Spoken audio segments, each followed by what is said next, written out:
passera directement à la 7e session Solutions et Innovations. Donc, présentation des solutions et innovations digitales. الآن سنتكلم عن الحلول وكل ما هو جديد على المستوى الرقمي، وسيقود هذا النقاش السيد جواد الخراز. Mr. Jawad Kharaz will be with us, he's CEO of the Water, Energy and Climate Experts Network. Hello. Is Mr. Jawad Kharaz, the CEO of the Water, Energy and Climate Experts Network. Thank you very much for being with us. The floor is yours. Thank you very much. Good morning or good afternoon. I hope that you can still be with us this hour before lunch break. So welcome to this session in which we will focus on solutions and innovations, and concretely on digitalization and innovative technologies addressing post-harvest loss, regenerative agriculture, and carbon sequestration within the Wi-Fi nexus. My name is Jawad Kharaz, and I'm delighted to serve as your moderator. We have an impressive lineup of panelists in this session, and I'm honored to call them one by one.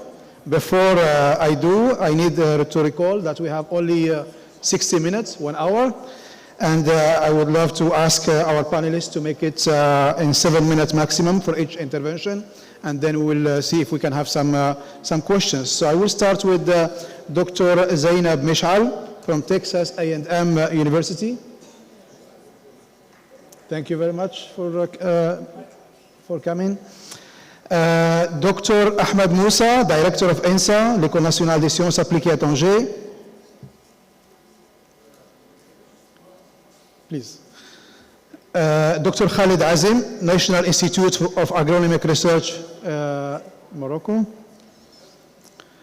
We have also one panelist online. I don't know if he is connected or not yet. Dr. Najib Darwish, Water and Environmental Technologies Specialist from Algiers.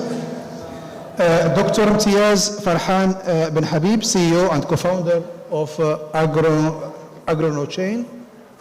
Thank you very much. Dr. Pilar Andrés Pastor, Senior Researcher at CRIEF, que es el Centro de Investigación Ecológica y Aplicaciones Forestales de Barcelona. And finally, Dr. Abdelrahim Ksiri from CC, le Conseil économique, social et environnemental, président de l'ASVT Maroc et coordinateur national de l'AMCDD. Merci beaucoup. I think we are missing Dr. Ahmed Moussa. Is he here? No? Well. Dr. Najib, is he connected or not? Anyway, once he's connected, we can try to join him. So thank you very much again, our distinguished panelists, for making it to this panel. As you know, in a world increasingly challenged by climate change, resource scarcity, food insecurity, the need for innovative solutions that bridge the gap between water, energy, food, and ecosystem sustainability has never been more urgent. In this session, we will try to explore how digitalization and cutting-edge technologies can play a pivotal role in addressing these critical issues. As we all know, post-harvest loss remains a significant challenge, with approximately 1/3 of all food produced globally going to waste. This not only undermines food security, but also squanders valuable resources like water and energy. At the same time, regenerative agriculture is gaining traction as a holistic approach to farming that prioritizes soil health, biodiversity, and sustainable practices. This method is essential not just for improving yield, but also for enhancing carbon sequestration, thus tackling one of the main contributors to climate change. The Wi-Fi nexus emphasizes how interconnected these challenges are and highlight the pressing need for integrated solutions and innovative solutions, as I said. We are fortunate today to have an exceptional lineup of speakers who will present their insights and experiences with innovative technologies that can help mitigate post-harvest loss, foster regenerative practices, and enhance carbon sequestration. So without further ado, I will pass the floor to the first speaker, Dr. Zainab Mish'al Ashkanani, Research Scientist, as I said, at Texas A&M University. The floor is yours. Thank you very much.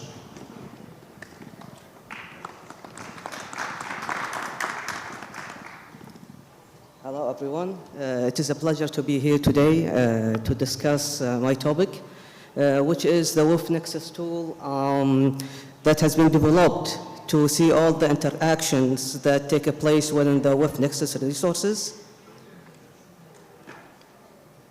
So first of all, before I start talking about the WIF Nexus research tool, I would like to introduce our group. So we are water, food, energy, and recently we have adapted health into Nexus, which is a research group that is located in the United States, and it has global members around the world. So our expertise lies in developing different policies for decision makers, while the focus is to find the different trade-offs that present within the WIF resources. Now, what the other primary thing that we like to do is developing different tools that not able to qualify but also quantify the WIF Nexus resources. So as you can see here, and I will go through the slide because we heard a lot about WIF Nexus and how these resources interact with each other. Now, recently, health has been implemented because it's play an important factor within the WIF Nexus. We are not only looking on the environment itself, but we also need to include the human health in the WIF Nexus to enable us to make the right decisions within important global crisis that we are facing in this world. Now, we have more than 1 decade of experience within the WIF Nexus. We have different published articles, global reports. We also develop different programs within different universities, as well as different workshops. We have different partners, and partners those located in the United States, as well as in global, such as the United Nations, the NIH, the IWRA. And here I'm showing our team where we have expertise, engineers, developers that expand within the WIF Health Nexus. And we have conducted many projects around the globe, but our main focus what we have been invested in is within the middle region of the Middle East, including Morocco. Now we are facing a very challenging problems around the world. We have around 844 million people that already lack access to clean water to drink. And this is going to increase by 2015, where we're going to have around more than 50% of those people that don't have access to clean water resources. And the same problem we are facing the food sector, where we have lack in the ability of people to have access to clean food. And this is going to increase to 60% in 2050.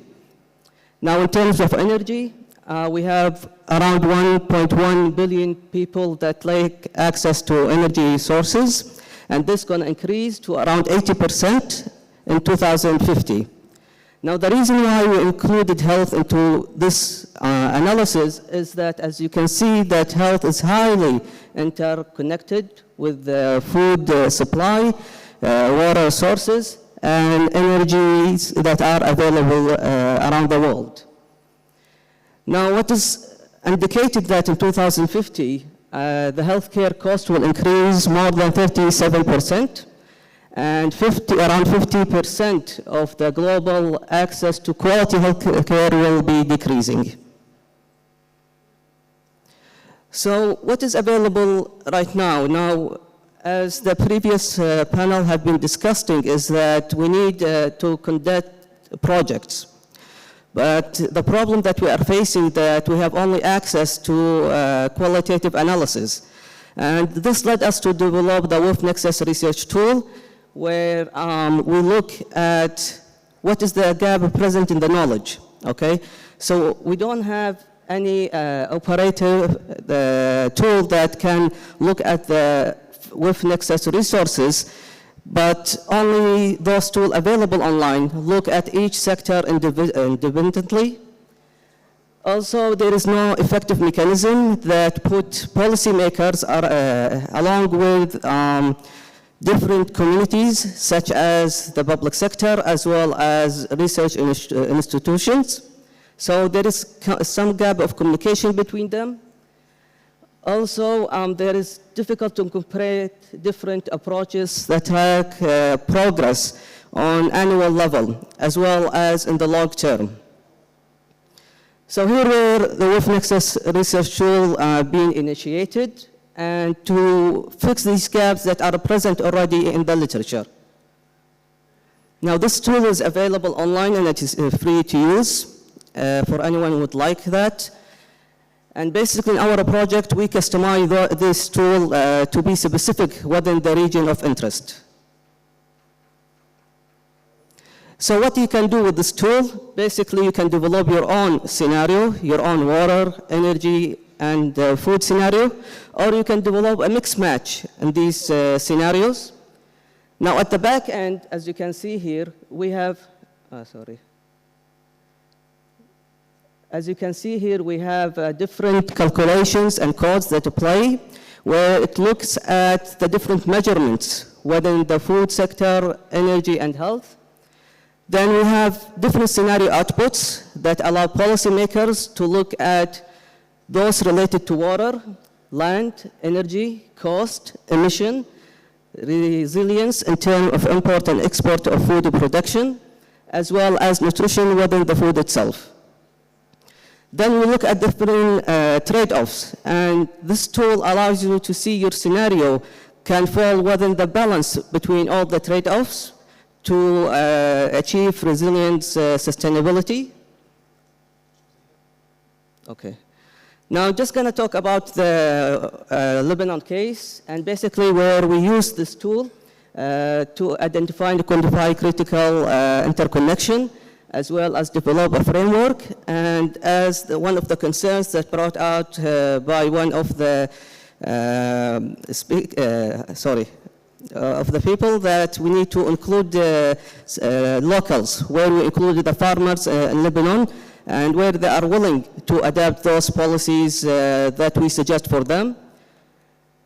And once we run the scenarios, we found one that is suitable for all of the government, the farmers, as well as different private business people, where we have a balance between the land, food, water, a decrease in the emissions of CO2, as well as save of some of the currency that is what Lebanon is struggling these days in the country.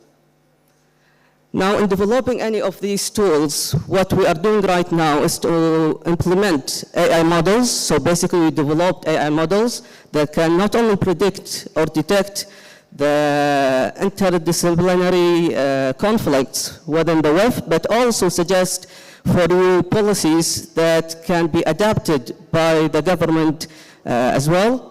And also we included the use of remote sensing, big data, as well as developing different remediation approaches to persistent contamination such as oil and heavy metals. And those all have been integrated to achieve environmental sustainability. Thank you.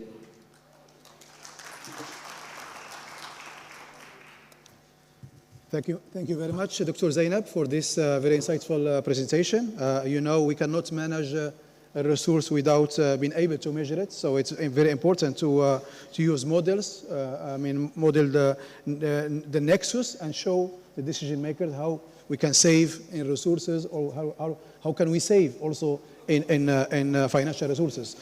So thanks a lot again for this tool 2.0 that you developed within Texas and A&M University. So now, without further ado, I will give the floor to the second panelist, Dr. Ahmed Musa, who will highlight the hackathon result. Thank you very much.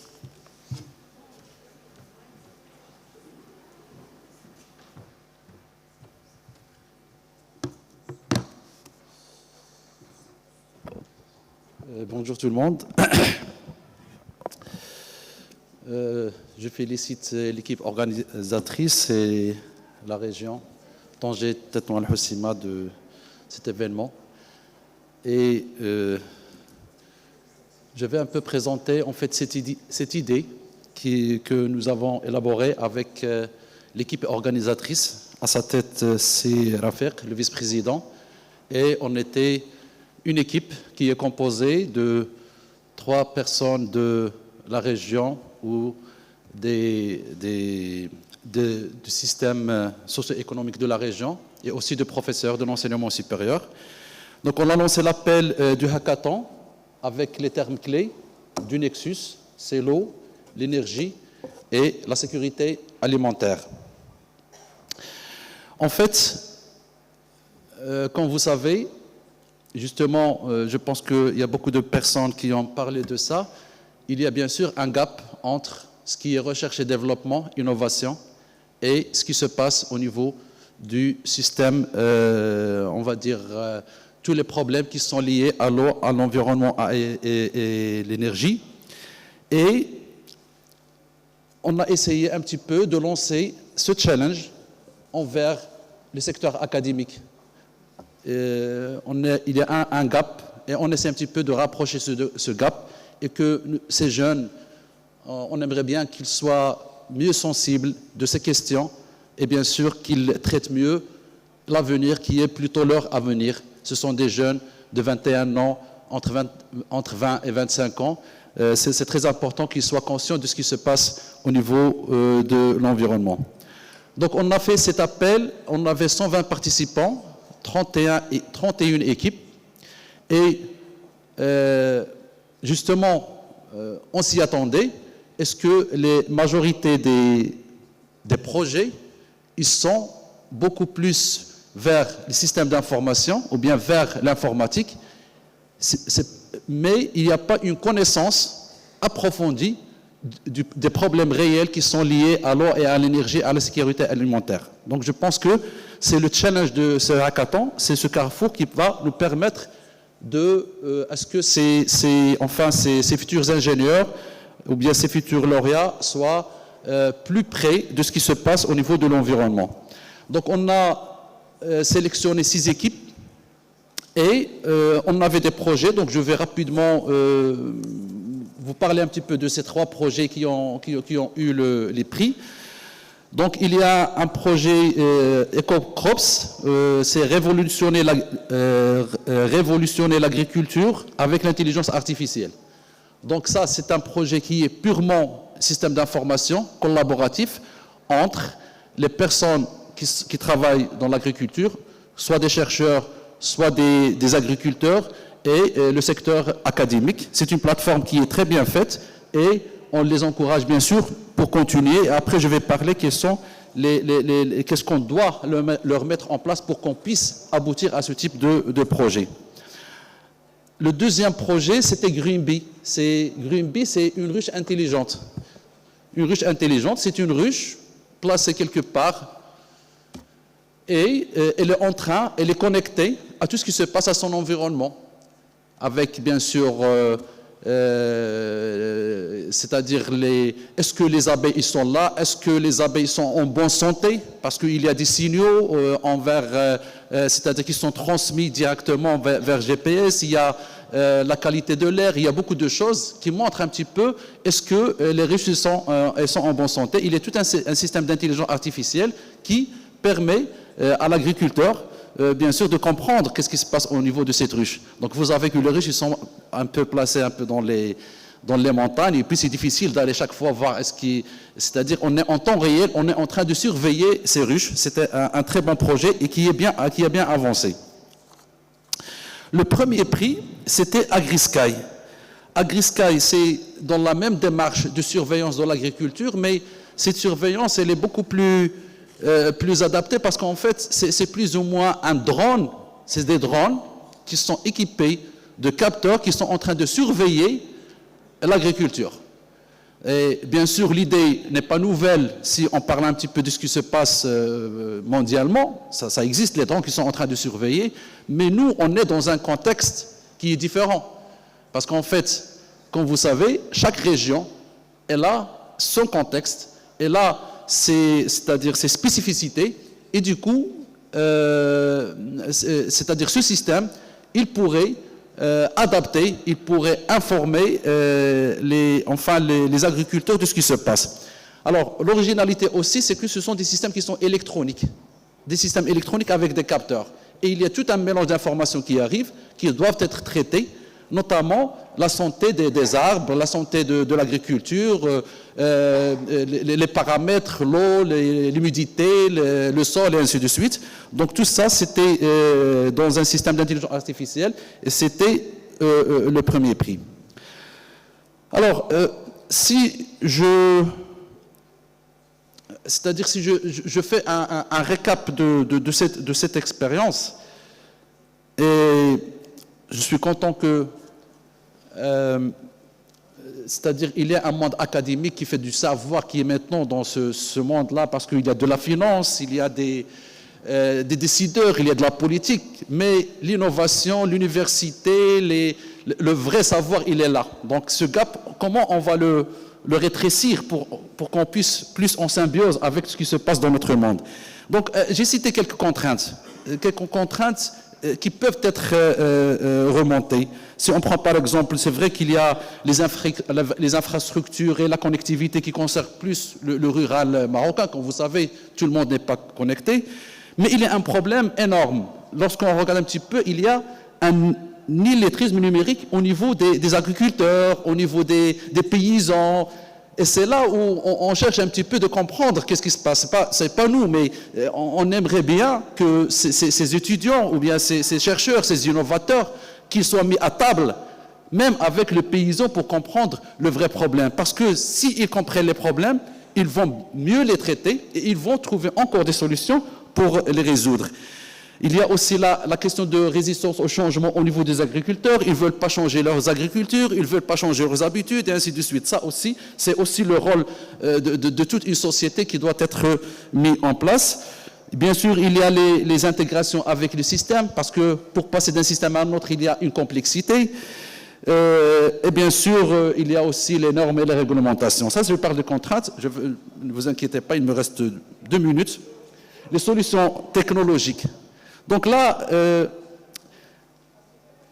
si on regarde un petit peu ce cercle, c'est l'eau, l'énergie et l'environnement, peut-être l'eau, il prend une grande partie. Parce que, comme vous savez, au Maroc, 87% de la consommation totale est l'agriculture, de l'eau.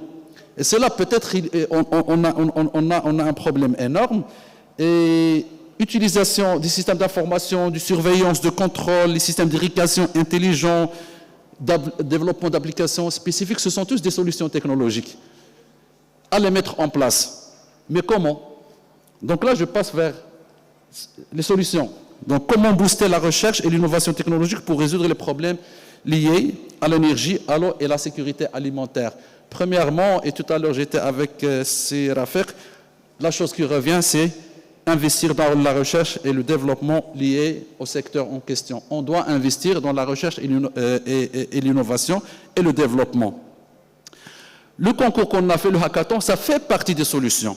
Pourquoi? Parce qu'on doit organiser des concours, des défis, des hackathons, mais multiparties, multilevel, comme le titre de Nexus. C'est plusieurs niveaux qui doivent être présents, parce qu'on doit se mettre à table tous et on doit chercher des solutions.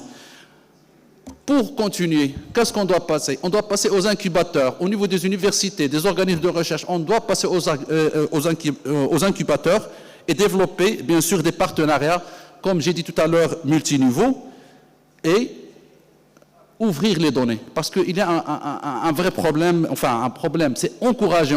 On aimerait bien qu'on encourage à l'innovation ouverte. Lorsqu'on parle innovation ouverte, c'est-à-dire on va chercher les vrais problèmes qui sont liés à ces secteurs, on doit les partager, on doit les connaître et on doit mettre les ressources nécessaires. Donc je pense qu'au niveau, moi je parle un petit peu juste de notre niveau université, l'université de Mexique qui représente la région Tanger-Tetouan-Al, il fait sortir 1000 ingénieurs par an. Je pense qu'on a quand même un vrai vivier d'innovateurs, de chercheurs qui peuvent contribuer à ça. Qu'est-ce qui reste maintenant? Il reste qu'on doit travailler ensemble, les mettre en place. Et ces jeunes, je vous assure, ils sont conscients des problèmes de leur pays, de leur région, et ils ne vont ménager aucun effort pour qu'ils puissent aller vers l'avant. Merci.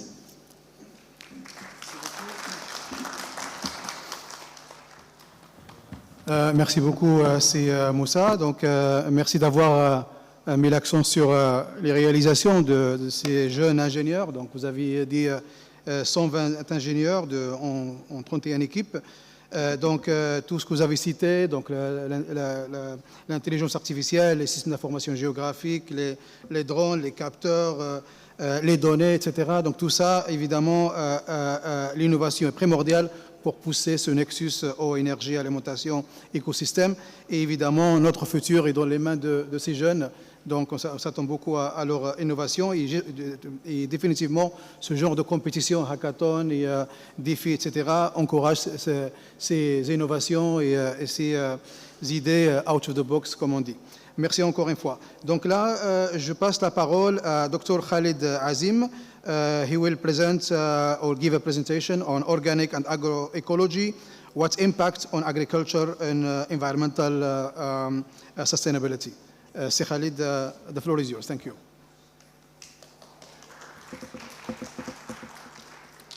Thank you very much. I know that on this time of the day, food comes before water and energy. So I beg your pardon to be patient with me in this presentation. Thank you, Dr. Jawad, for the presentation. And I'm going through something and making the link between the previous presentation of the hackathons. And I took one message, I took one of the message of funding research. Funding research is something which is more important, and we have to think into consideration that funding research will bring increase in GDPs. I have another presentation that talk about it, but let's focus now on l'agriculture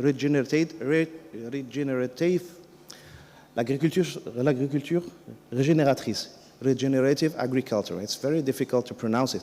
And I think it's quite linked to something which is sustainable, and we have to define it. Regenerative agriculture is a holistic farming approach aimed at restoring soil health, increasing biodiversity, improving climate resilience, and we have many of definitions. There is no single definitions actually, and across scholars and practitioners we're going to see more definitions about regenerative agriculture.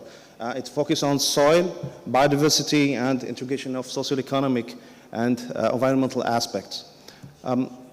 They are based on 4 key aspects related to process-based approach, like cover cropping and sustainable agriculture practices made in agriculture. And also this outcome-based approach, like soil health. Those are parameters that we can measure actually on the farm, and we can see if the agriculture system is viable or not, is it sustainable or not. And also this is a movement perspective.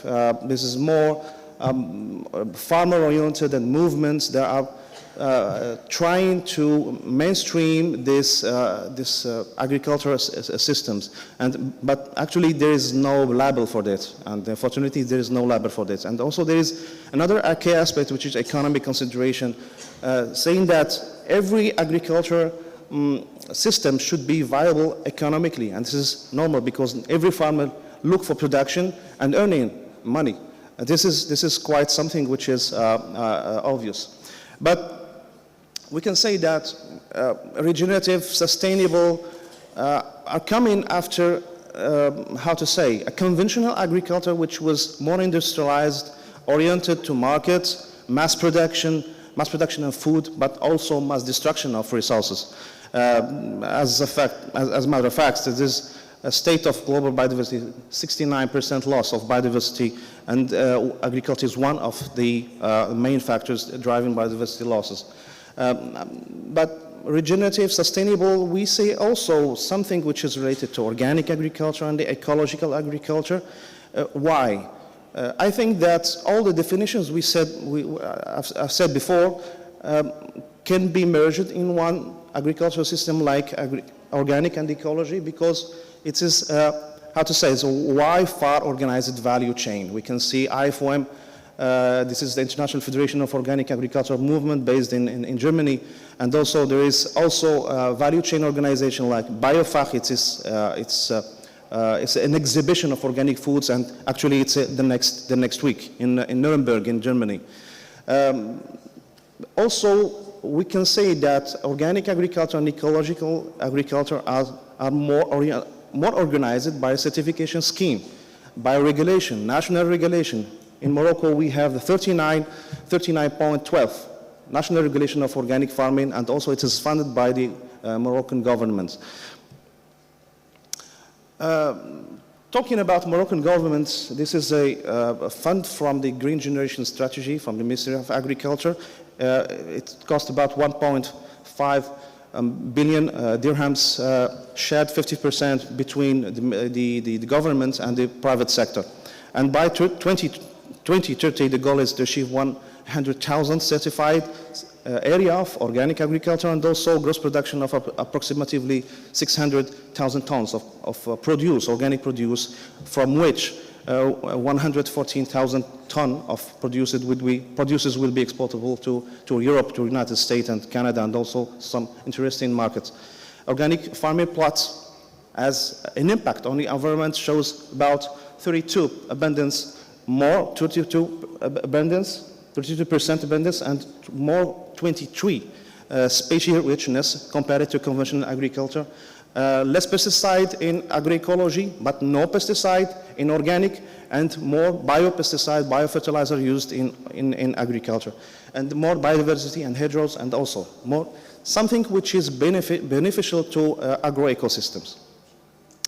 Let's see what the impacts of organic and ecology on the soil. Soil suffers from chemical pesticides, from chemical fertilizer also. And the organic farming promote fertility and enhance soil biological quality to more sustainable resources. Carbon storage. Let's talk about carbon storage in soil. This is something which we don't take into consideration too much. Organic farming soil store between 11 and 35% more carbon than conventional agriculture, and it's through compost, biochar, organic amendments to soil. Also, concerning the greenhouse gas emissions, it's minus 40% of nitrous oxide emissions compared to conventional agriculture. Less fossil fuels and improved climate resilience. We can demonstrate that scientifically.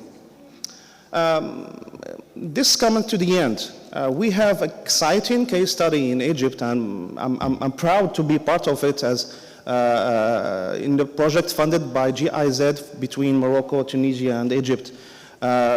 It's quite a certification scheme that rewards farmers for doing good things to agriculture, in agriculture.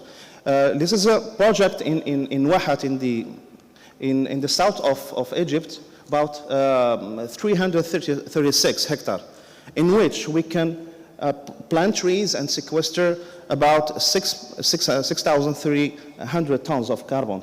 Also, renewable energy using photovoltaic panels and compost. By organic amendments, we can sequester more carbon in the soil. And this is a certification scheme developed by SECEM Group. It's a private company and cooperative which is invested in agriculture, biodynamic and organic. This is for large-scale farms, but for upscaling small farmers, 2,000 small farmers could be benefiting from costs from how to say, added value from using good techniques like soil. We can improve soil fertility in 2 hectares, and by sequestering 8 tons of CO2 and earning 160 euros per hectare. Trees, planting trees, amending compost and energy, in the total we can sequester 44 tons of equivalent CO2 and earning 880 euros for those 2 hectares. And I think it's quite a manner to drain more funds from the carbon market and pay the organic farmers, biodynamic farmers for their good practice. This is quite an Excel sheet in which we can calculate this manner of giving funds to small farmers and also for big farmers. I would say, I would finish with the conclusion and take-home message from, if you want to subsidize agriculture, maybe we have to think to subsidize farmers who are going to do good things with these subsidies rather than investing in conventional and intensive agriculture. Thank you very much.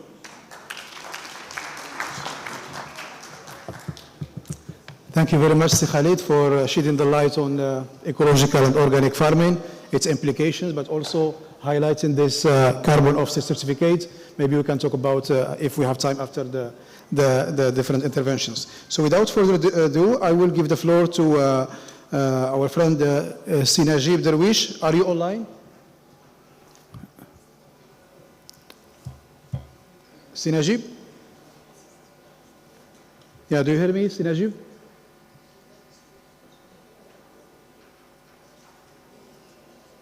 Is the connection okay? Sinajib, you can share your slide, but we don't hear you. Otherwise, I mean, just for the sake of time, Sinajib, we will come back to you if you don't mind. I will pass to the following speaker, and once you have the connection, we can come back to you. Okay? So without delay, I will pass to the following speaker. I think in my list was Dr. Imtiaz Farhan. So he will address post-harvest loss and how to translate the value from post-harvest loss. So the floor is yours. Thank you very much.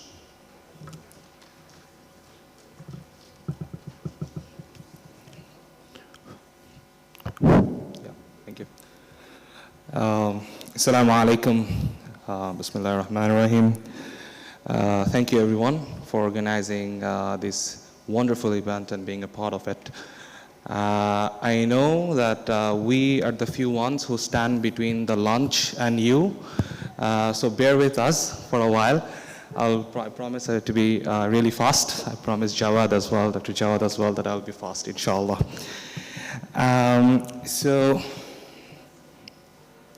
So just put things into perspective.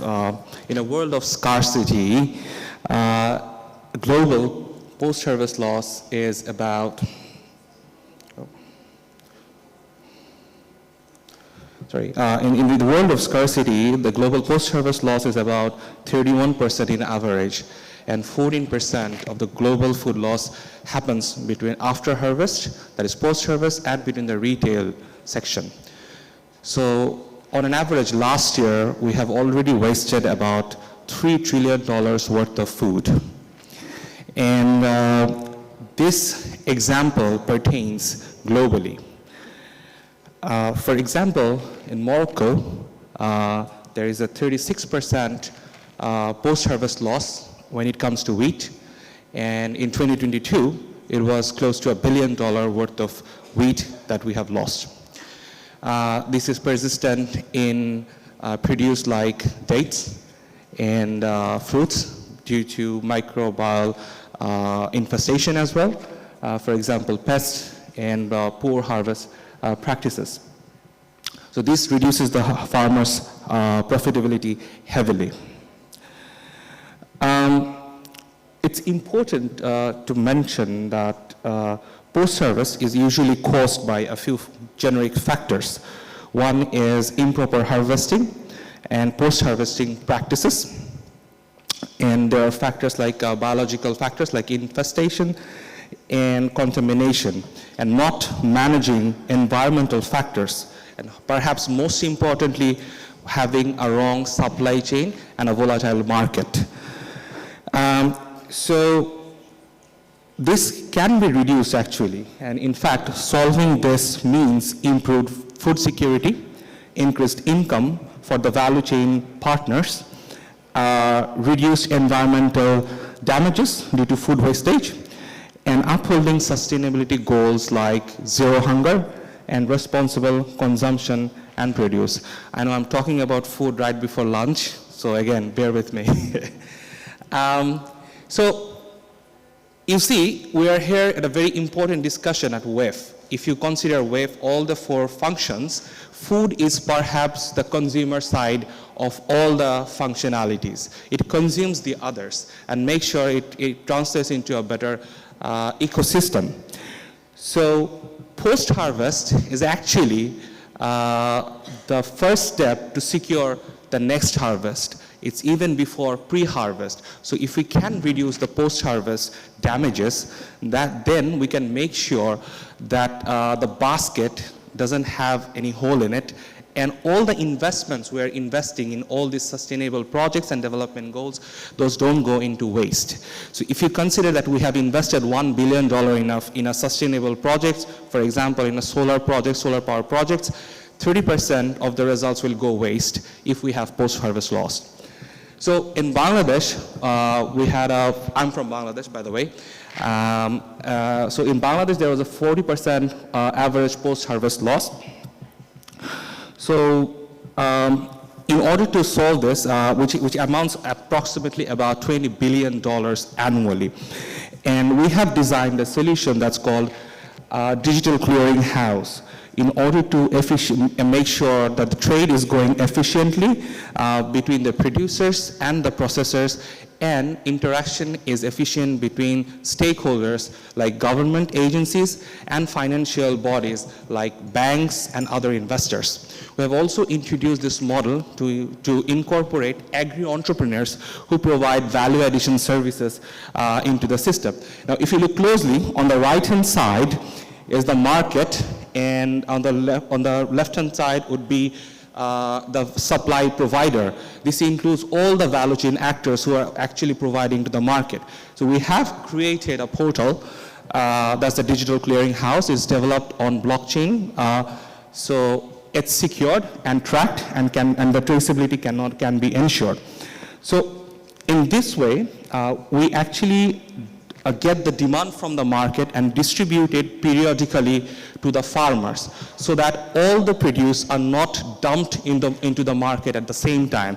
This ensures that the farmers get their income straight, they get enough price, the supply chain is not overwhelmed, and the investors are assured of their returns. So banks then have a better chance of investing in farmers, agri-entrepreneurs, and the intermediaries.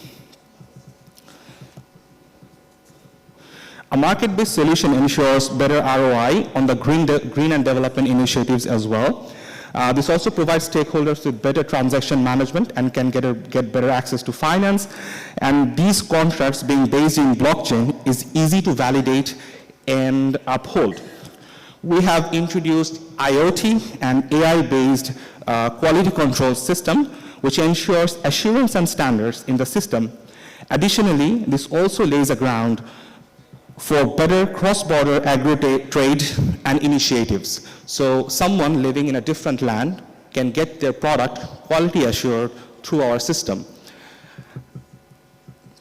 The DAO-based blockchain network in totality ensures decentralization, transparency, traceability, and most importantly, it addresses and can include smallholder farmers as well.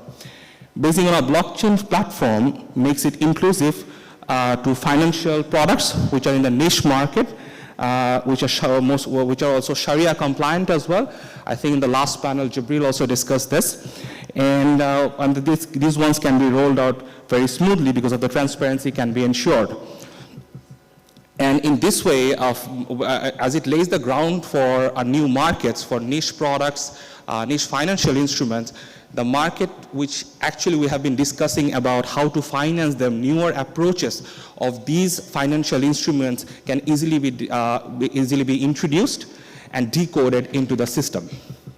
So there are 4 major type of instruments that are in the system. Murabaha, investors or clearinghouse buys inputs and sell at a margin to farmers and the entrepreneurs. Izara, it's like leasing the facility. If you have a solar-powered facility, you can lease it to the farmers and then get a business model out of it. Banks can finance those initiatives easily because now it's protected in a blockchain model. And there is Buy Salam, forward sale, ensuring the contracts are upheld and the goods or the crops are sold into the market at a predetermined price.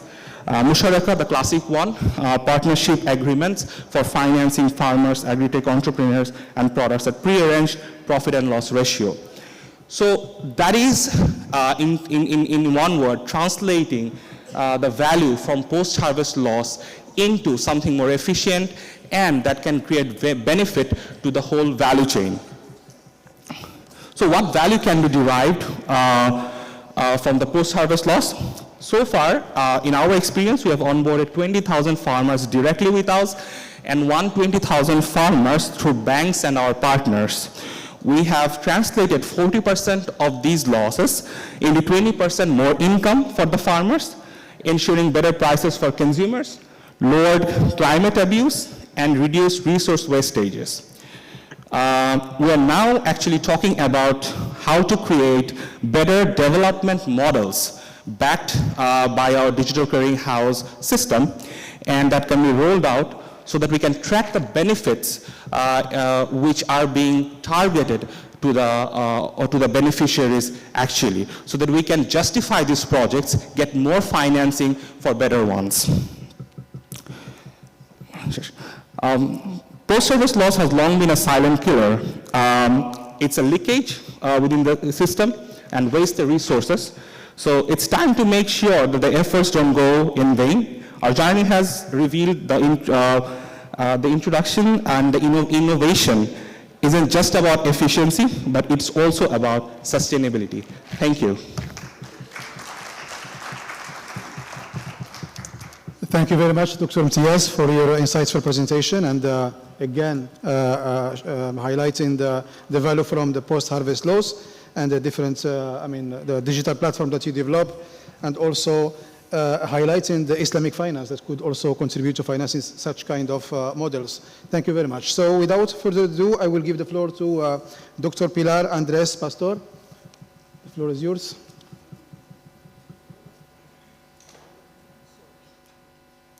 Muchas gracias. Thank you very much. Please excuse me, I don't have a presentation. I have got some limitations to write these days, last moment, but I have my notes with me, so I'm going to talk directly about this. I have been invited to talk to you about regenerative agriculture in the framework of the Nexus approach. And I am happy to know that one of my colleagues have been introducing it because we don't agree about the concept, which is very creative. So this is not a problem. In the opposite, we are going to have a great framework for debate with this.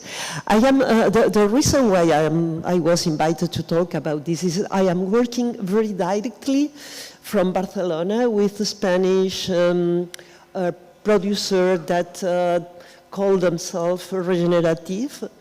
I am also working with the European Commission, advising the Commission about how to develop the framework of carbon sequestration. So how to make it possible to develop carbon sequestration at all levels for agriculture and forestry. And one of the problems is how to introduce in this market, carbon credit market, the regenerative agriculture.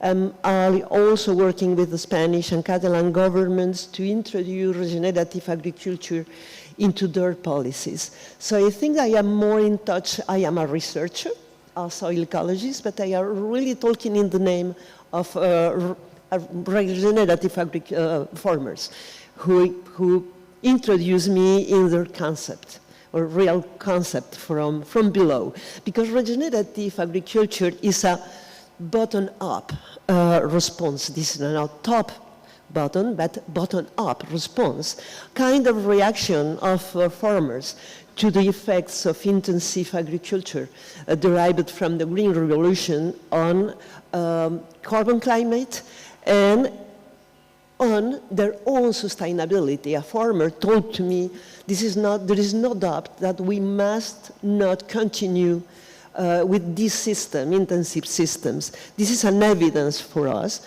The only question is how to do this, how to make it occur, not if the change is necessary or not.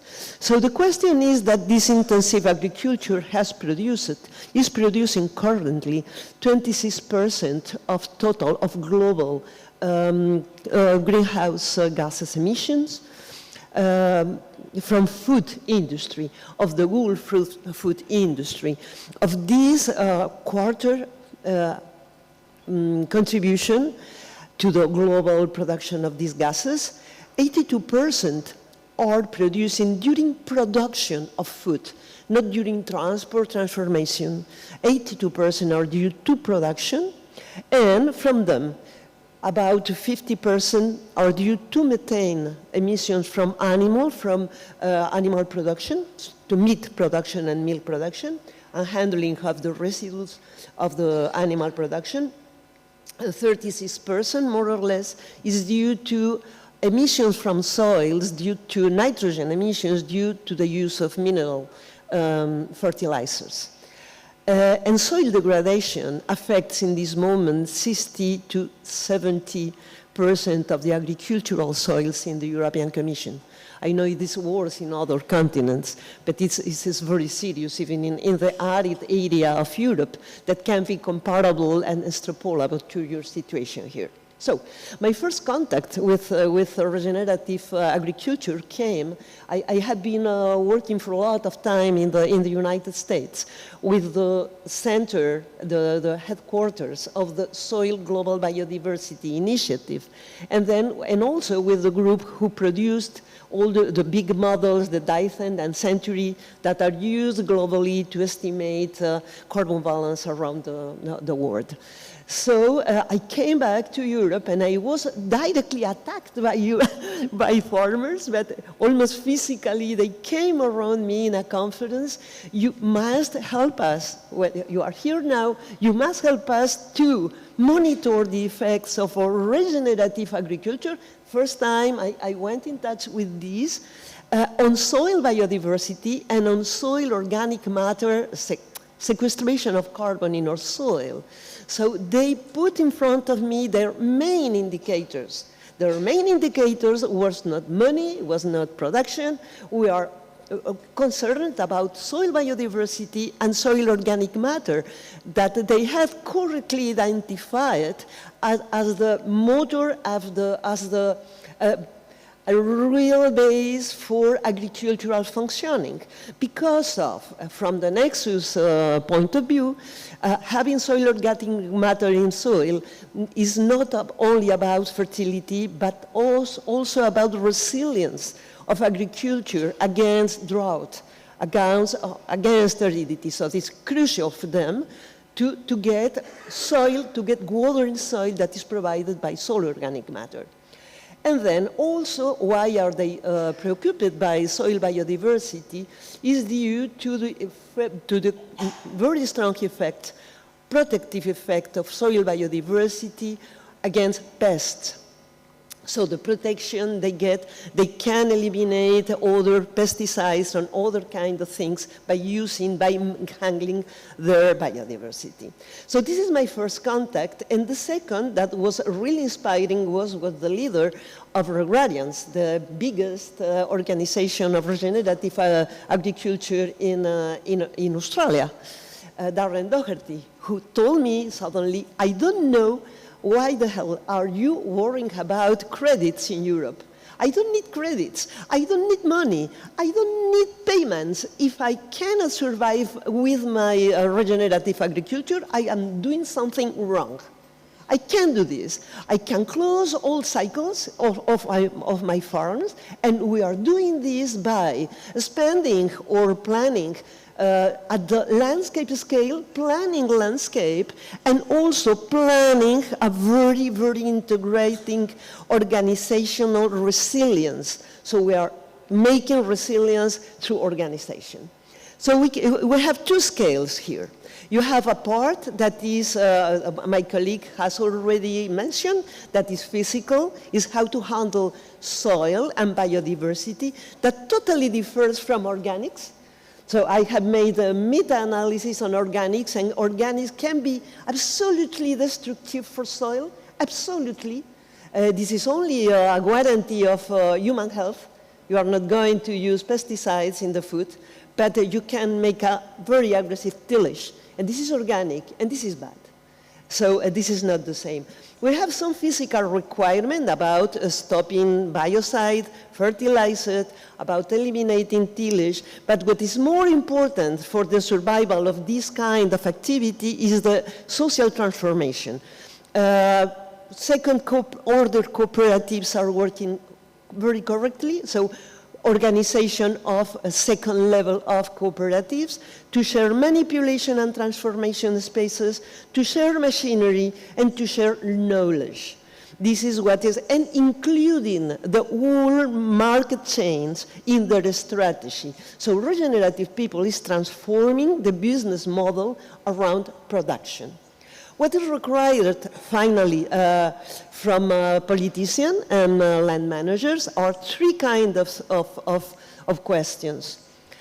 First of all, regenerative agriculture is absolutely context dependent. So we must make big strategies, but at the farm scale, everything is context dependent. So it must be flexible. We need a very good extension system. Regenerative agriculture is very knowledge dependent. Forget the idea, this is a romantic question. It requires a lot of knowledge of the farmers. So they need a good advice, technical advice. And we need a big land planning system. And all this together can be regenerative agriculture possible at large scale. And hope this is inspiring for you. Thank you.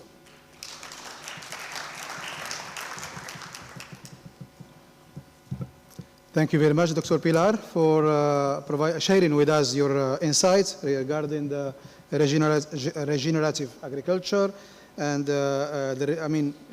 how can we develop a resilient agriculture in face of drought. You know that in the Mediterranean, in particular in Spain and in Morocco, we had very acute drought in the last 6 years. So we need really such kind of solutions and approaches. So without further ado, we go to last but not least speaker, Dr. Abdelrahim Ksiri. The floor is yours.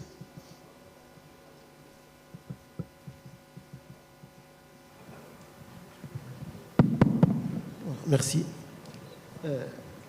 Vraiment, je veux commencer par le commencement.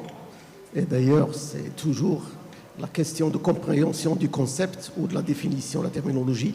Ça permet d'aider vraiment à concevoir les solutions de manière beaucoup plus logique et surtout pour une vision qui n'est pas très courte pour le court terme, mais c'est pour le long terme.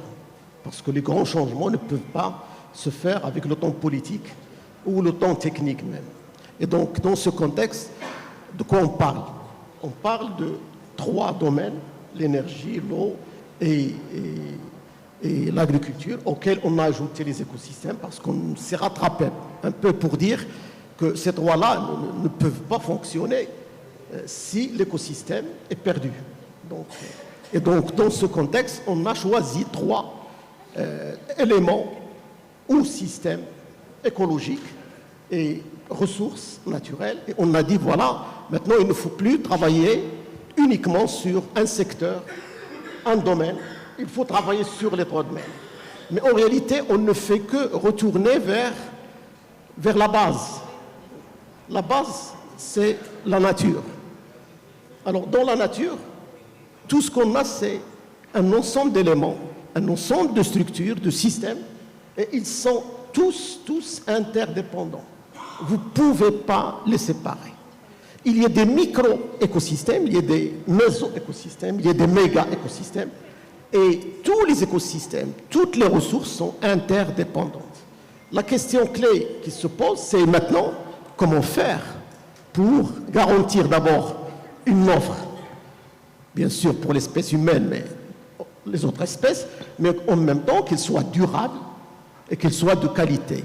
Alors, la première chose qu'il faut savoir, c'est qu'on ne peut pas, il faut absolument retourner aux bases des écosystèmes. C'est l'interdépendance. Et lorsqu'on parle de nexus, la définition, est-ce que c'est le mot lien? Les écosystèmes et les espèces n'ont pas de liens. Ils sont intégrés, ils sont articulés. Il n'y a pas de coordination entre telle espèce et telle espèce. Ils sont soit en situation de symbiose, soit en parasitisme, soit en prédation, mais ils sont liés. Ou en compétition parfois. Et dans tous les cas, il y a des exercices qu'on fait de manière très simple. Choisissez n'importe quel élément de la nature et essayez de trouver les relations. Vous allez toujours trouver des relations directes et indirectes.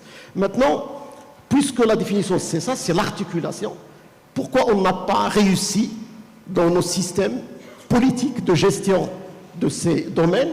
Parce que tout simplement, on a gardé un esprit culturel qui est totalement sectoriel et on a essayé de faire des systèmes de coordination. Au Maroc, à l'instar de la plupart des pays partenaires avec lesquels on travaille, qu'est-ce qu'on a choisi? Chaque ministère, il invite l'agriculture, il invite celui de l'eau, etc., pour participer dans la planification et parfois dans l'évaluation. Ça n'a jamais donné de résultat.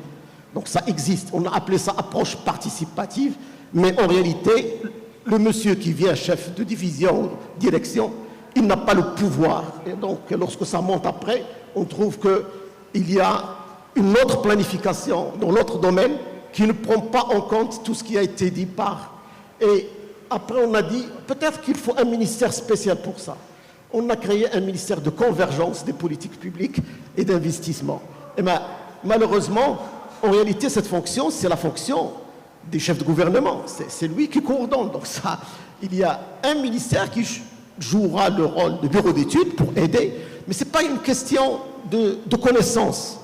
Tout le monde sait ce qu'il faut faire. Tout le monde partage le diagnostic. Alors, où se trouve le problème? Alors, le problème, c'est que les mécanismes ne sont pas suffisants.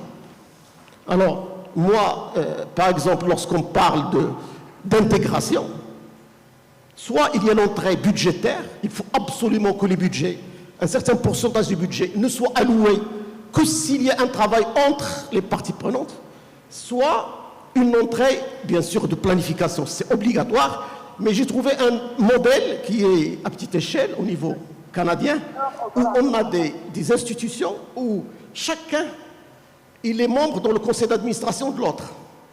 Et donc ils sont sortis de la situation de concurrence, de compétition, parce que moi je décide dans votre structure, qui était auparavant comme des concurrents, et toi tu décides. Et donc, première chose, c'est l'information. Le partage d'informations est le total. Deuxième chose, c'est vous sentez que vous êtes partie prenante dans ce secteur. Et donc là, ça règle le problème. C'est une vraie articulation.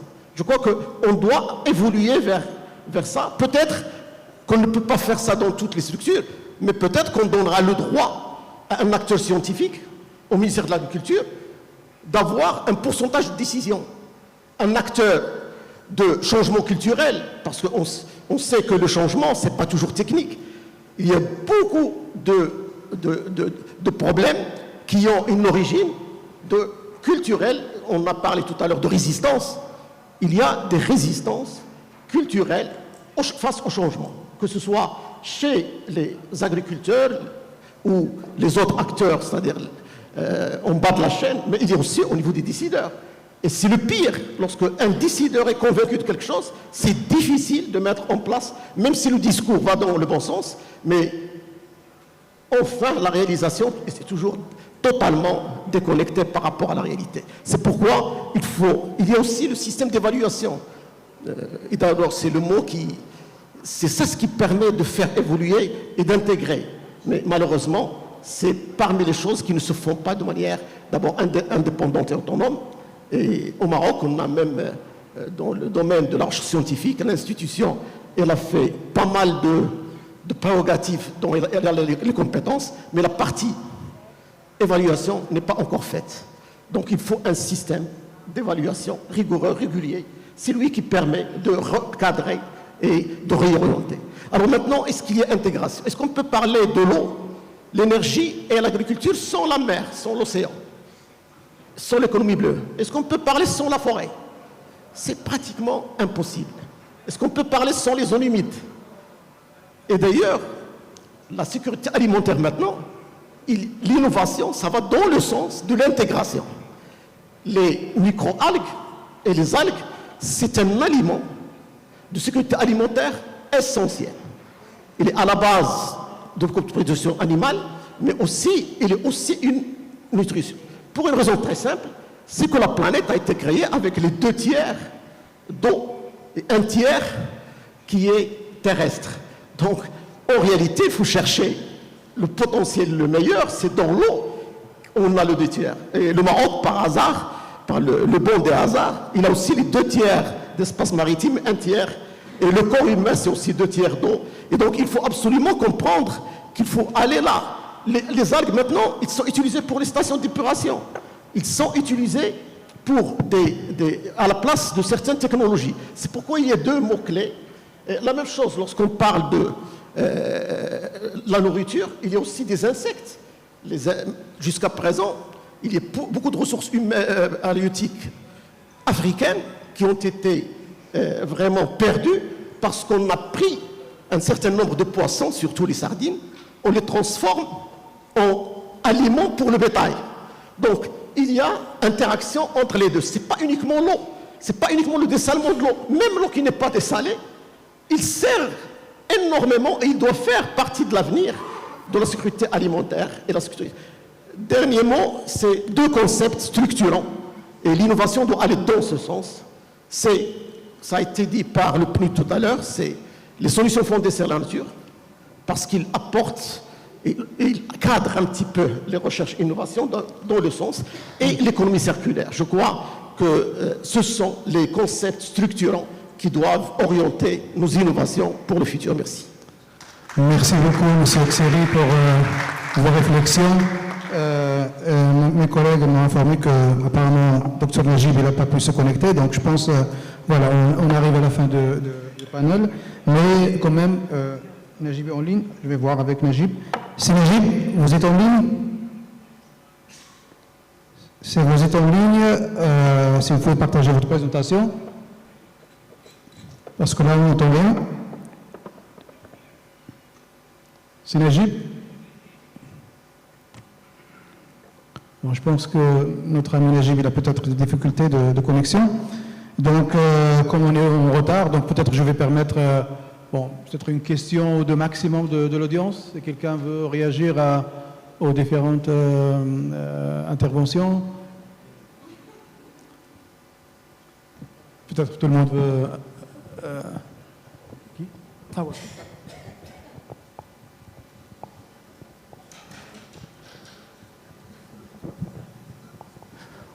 Salam alaikum, bonjour, je voudrais remercier les organisateurs qui nous ont permis ces 2 journées de cultiver pas mal de richesses, d'informations venant des panélistes. Bon, je vous remercie beaucoup, beaucoup, beaucoup. Alors, en parlant de solutions, je voudrais attirer l'attention, surtout avec la présence des représentants des régions du Maroc, que depuis hier que nous parlons de pertes d'eau, que nous utilisons avec le manque d'eau dont souffre le Maroc. Il y a une solution au Maroc. Allô? Monsieur Najib, vous êtes là? Oui, c'est Najib, vous pouvez attendre un instant. Bien sûr. Ouais. Allez-y. Bon, personne n'a parlé de l'éclairage public. Surtout, partout au monde, l'éclairage public représente un joyau pour chaque pays, pour représenter la beauté de son pays. Par exemple, les Belges disent que depuis la Lune, le jour, on voit les murailles de Chine et la nuit, on voit les autoroutes de Belgique parce qu'ils sont éclairés. Mais on ne calcule pas la perte de cet éclairage-là.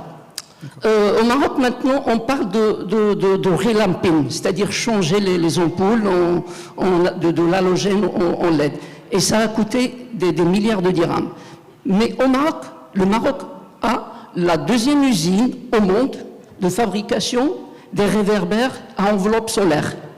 Donc c'est une énergie gratuite. La ville de Fès, en optant pour le relamping, elle a économisé 75% de la facture électrique. Que va-t-il gagner le Maroc en optant pour un éclairage public solaire alors que la deuxième usine au monde existe à Agadir? Merci. Merci beaucoup pour votre question, plutôt commentaire. Donc, je pense que je vais donner en fait la parole à chaque panéliste, mais dire 2-3 mots clés, comment on pourrait en fait booster cette agriculture régénérative et comment on pourrait voilà, adopter ces solutions innovatives en fait en réalité. Et éventuellement, voilà, si vous voulez réagir à la question, pas de souci. Donc, je ne pense pas qu'en fait, on n'a pas réussi à le joindre, donc je pense qu'on peut y aller. Donc, merci. Donc, alors, j'aimerais bien, très brièvement, oui. J'aimerais bien rebondir par rapport à la question qui a été posée au point relevé par mon collègue Serceri, c'est à propos de l'agriculture circulaire. L'approche circulaire. Je pense que l'approche circulaire concerne aussi la gestion des déchets, que je n'ai pas entendu malheureusement hier, aujourd'hui. Et je pense que le Maroc regorge enfin à peu près de 16 millions de tonnes de déchets agricoles organiques générés qui peuvent, en la transformant en compost, générer à peu près 9,5 millions de tonnes qui peut séquestrer à peu près 18 millions de tonnes chaque année. C'est un chiffre d'affaires qui avoisine les 6,65 milliards de dirhams qui sont perdus chaque année à travers les déchets. Je pense que c'est aussi une façon de séquestrer plus de carbone atmosphérique capté par la biomasse agricole dans les sols qui sont déjà dépourvus de fertilité. Je pense que c'est un message que j'aimerais bien adresser aux décideurs au niveau régional, Tanger, Tetouan-Al, mais aussi au niveau national. Merci. Yes, I'd like to address the question asked by the gentleman. So, for a brief period in time, I lived in Melbourne. When I first arrived, the first night in Melbourne, in the suburbs, there is no lighting, there is no public lighting. And that night, I understood how beautiful the moon and the starry sky is. It was beautiful. And there are projects that are going on globally, I would say, so I'm just introducing that. There are projects that are globally that are making it sustainable for the public lighting to be not only global, but also to make sure that can be harnessed and transferred to the local grid. And that is a really profitable mechanism. We had, back then I was working with another company, we had this project. Unfortunately, it could not take off. Most likely it's a South Korean initiative. One of my friends was working there and we had a collaboration with them. And we wanted to go ahead in Dhaka city as well in order to launch this. That can be a good sustainable model. You finance it through the project, inshallah. And with Dr. Khalid, one word, even, do you know, garbage is a gold mine. You can have investments rolled out. I invested in garbage. Still now I do. And you can make it a profitable venture as well. And that can be an ecosystem you can always explore. Thank you. Sorry. Thank you. Yes, I was thinking, putting together everything about regenerative, about waste. We are asking agriculture to solve all our problems, and we are putting too much pressure on farmers, probably. We ask them to feed everybody, to produce the food everybody wants, everywhere, and we ask them to protect the environment for everybody. So the food security is a very complex equation, and there are other terms that can be handled. For example, we can reduce food loss. We can change, we are almost forced to change our food in Europe. We cannot keep eating meat. This is not productive for the system. And probably we can wonder how many people this world can sustain. So don't put all the pressure of environment and food security on farmers. This is an integrated nexus global policy. Merci. Moi, vraiment, c'est pour dire que développement agricole, développement de l'aquaculture, qui est maintenant dépasse largement les pêches, avec plus de 56%, c'est un avenir. Il y a énormément de fermes à réaliser, et donc il faut absolument investir dans ce sens-là pour régler la sécurité alimentaire. Pour l'agriculture, vous avez un chercheur ici, Ahmed Tahiri, qui travaille sur les insectes. Il a fait le plus grand nombre de publications ici au Maroc sur le sujet. Maintenant, la France, dans l'industrie des insectes, pour produire des protéines, dans quelques semaines, avec moins de produits dans des pays qui sont sèches, c'est une solution d'avenir. Il faut absolument qu'il y ait un mécanisme, non pas uniquement d'appuyer la recherche, mais aussi de la cadrer et la piloter pour passer de l'innovation ou de la recherche à l'industrialisation. Et ça, c'est ce qui manque. Et dernier élément, c'est qu'il faut absolument savoir qu'on cherche à développer une économie compétitive, à décarboner, et on a des stratégies, la stratégie nationale de bas carbone. Il faut absolument que toutes les stratégies, la Cour des comptes était claire, il faut qu'elles soient adaptées, et ça doit commencer par les territoires. Ce n'est pas le pas qui se fait avant le PDR, avant le secteur, où qui sait qu'il doit y avoir une dynamique où l'un enrichit l'autre, et il faut absolument s'adapter rapidement, parce que les mutations qu'on vit, ils sont les plus rapides depuis la création de la Terre. Merci. Merci. Je ne veux pas être pessimiste. En fait, je voulais dire un juste mot. On a tout. Si je prends la région Tanger-Tetouan-Al, on a tout. On a la mer, on a le soleil, on a la montagne, on a les investisseurs, on a l'Europe. Une seule chose qui doit être encore mise en place, c'est la dimension humaine. Une symbiose de la dimension humaine au niveau de tous les partenaires, que ce soit société civile, université, partenaires socio-économiques.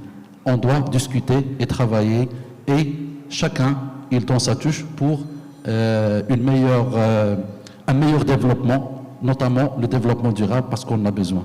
Et je pense que la seule manière, c'est de pencher vers ces jeunes, parce que ces jeunes, ils sont les moteurs de cette dynamique au niveau du Maroc.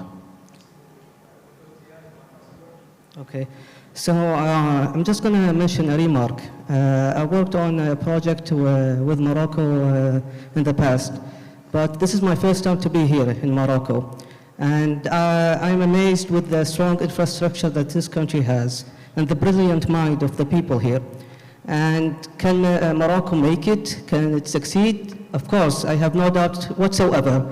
And you can take it from me that within 10 years, that Morocco can set an outstanding example of environmental sustainability within the wealth nexus.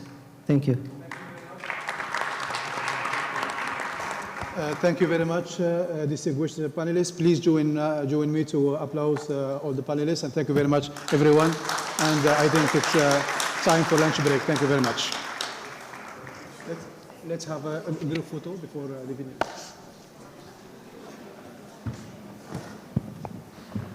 Thank you very much, Mr. Jawad Khalaz and all the speakers. Merci beaucoup à M. Jawad Khalaz, le modérateur, ainsi qu'à tous les intervenants qui nous ont gratifié de toutes ces informations. We will have a lunch break and we'll be coming back after 1 hour, Inch'Allah. On aura une pause déjeuner et on revient après 1 heure. ناخذ وقت الغداء إن شاء الله ونعود بعد ساعة لأجل إتمام أشغال هذا اليوم.